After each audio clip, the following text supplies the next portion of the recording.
La sous-préfecture de Diéouzan, dans le département de Bangolo, qui regroupe 7 villages, se remet petit à petit des affres des différentes crises de 2002 à 2011, avec de nouvelles bâtisses qui sortent de terre, adduction en eau potable, électrification rurale, école.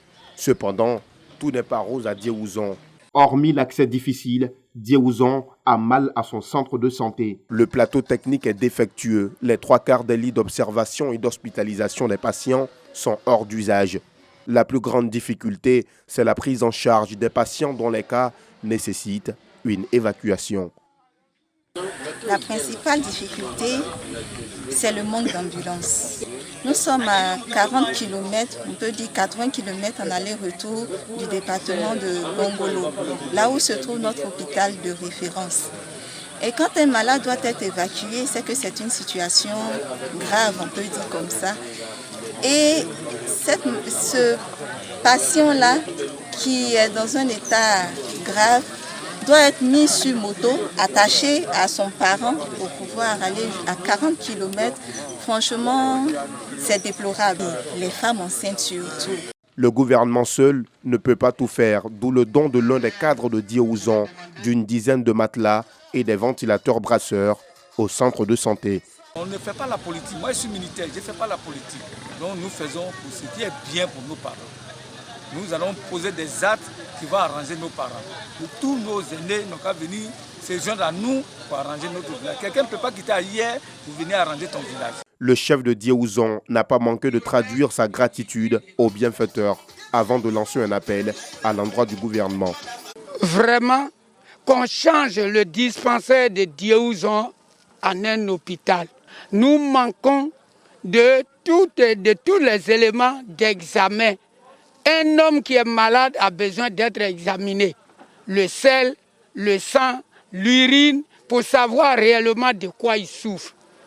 C'est pour cela que nous formulons cette doléance-là à l'État de venir en aide à ce village en changeant le dispensaire en hôpital. Le sous-préfet de Diéouzan réaffirme la volonté de l'État à améliorer les conditions de vie des populations, surtout celles des zones rurales.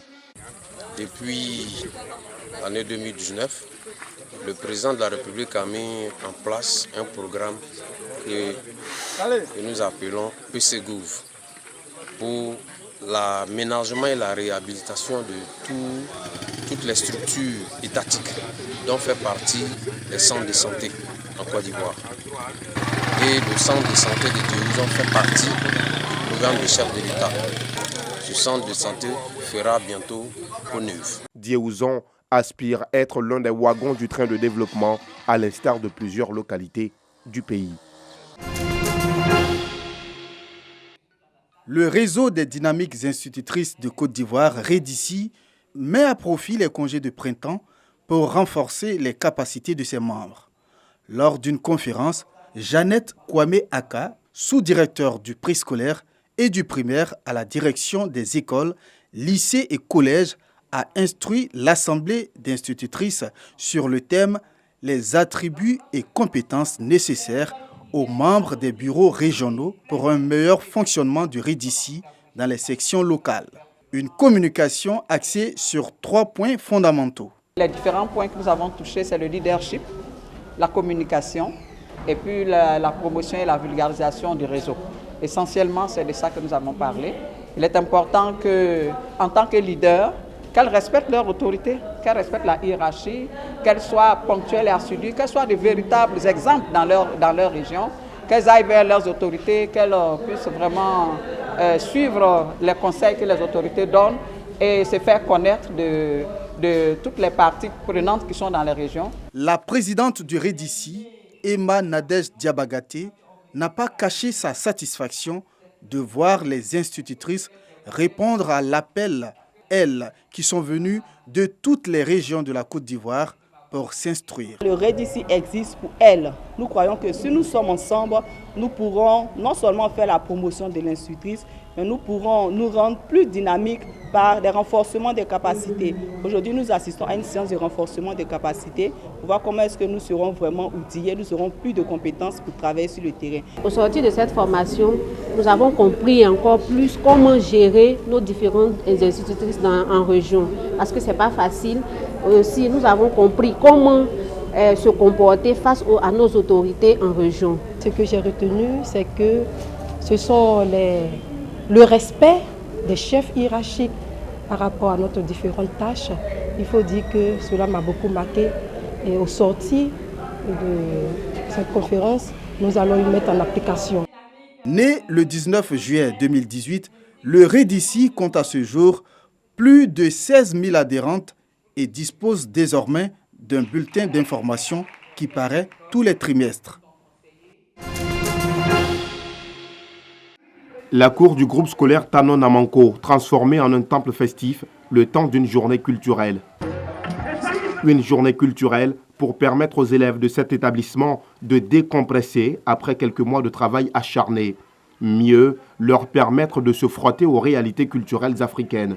Pour moi, il est important d'avoir une journée spéciale pour promouvoir nos cultures et surtout avec le nombre de mois qu'on a passé à étudier.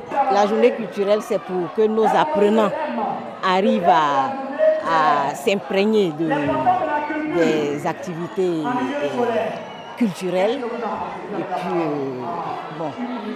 vous savez, avec nos apprenants, aujourd'hui, tout est occidental.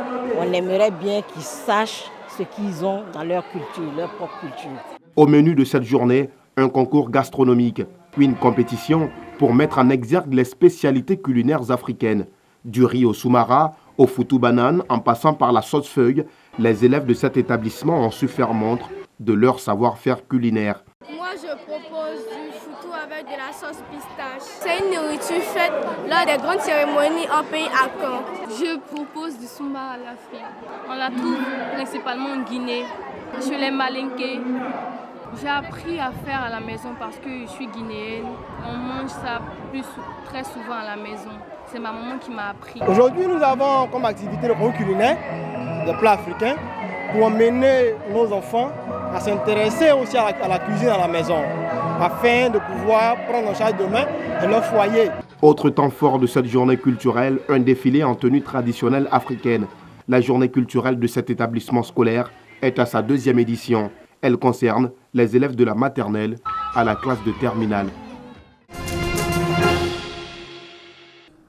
À Lomé en 2019, Vanessa Oulaï a remporté le prix de la meilleure candidate au concours international Génie en herbe de l'OHADA, organisation pour l'harmonisation en Afrique du droit des affaires. Un concours qui lui a énormément apporté. Ce concours m'a apporté une panoplie de bénéfices, je peux dire en ressources humaines et aussi en connaissance de la matière OHADA. Parce qu'à l'université, certes, on apprend, mais on ne rentre pas au fond même du droit OHADA. Ce samedi matin, au sein de l'Université des Lagunes, dans la commune de Cocody, les responsables de l'OHADA ont donné le coup d'envoi de la phase ivoirienne de la 12e édition du concours Génie en herbe. 15 établissements universitaires ivoiriens s'affronteront et le vainqueur ira représenter la Côte d'Ivoire en septembre prochain à N'Djamena au Tchad lors de la phase internationale. Cette 12e édition est également inédite en ce qu'elle se déroulera pour la première fois en Afrique centrale et au Tchad, N'Djamena. Il y aura en termes de participation inédite le Burundi, les Comores, la France et la Centrafrique.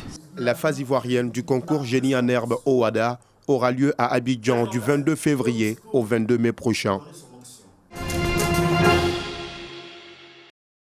Plus de 7 millions d'électeurs nigériens ont commencé à voter ce dimanche au second tour d'une présidentielle entre le favori Mohamed Bazoum du Parti nigérien pour la démocratie et le socialisme, PNDS, et l'opposant Mahaman Ousmane, ancien président.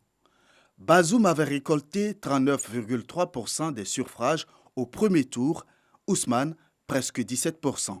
Tenir le vote sur l'ensemble du territoire sera sans doute le principal des défis de ce scrutin. L'insécurité sévit à l'ouest avec des attaques de groupes djihadistes affiliés à l'organisation État islamique et à l'est avec des attaques des djihadistes nigérians de Boko Haram. Des milliers de soldats ont été déployés pour sécuriser le scrutin, surtout dans les zones exposées à l'insécurité. Des formations politiques ont rejoint entre les deux tours le camp présidentiel. Si le vote dans la capitale est historiquement acquis à l'opposition, celui de la seconde ville du pays, Zinder, au sud-est, est sujet à débat. Cette région, important bassin électoral, est le fief des deux candidats qui y ont passé les derniers jours de la campagne pour tenter de convaincre leurs électeurs. Quelques dizaines d'observateurs de la communauté économique d'Afrique de l'Ouest ont été déployés pour surveiller la bonne marche du scrutin. Lors du premier tour, 69,7% des électeurs s'étaient rendus aux urnes.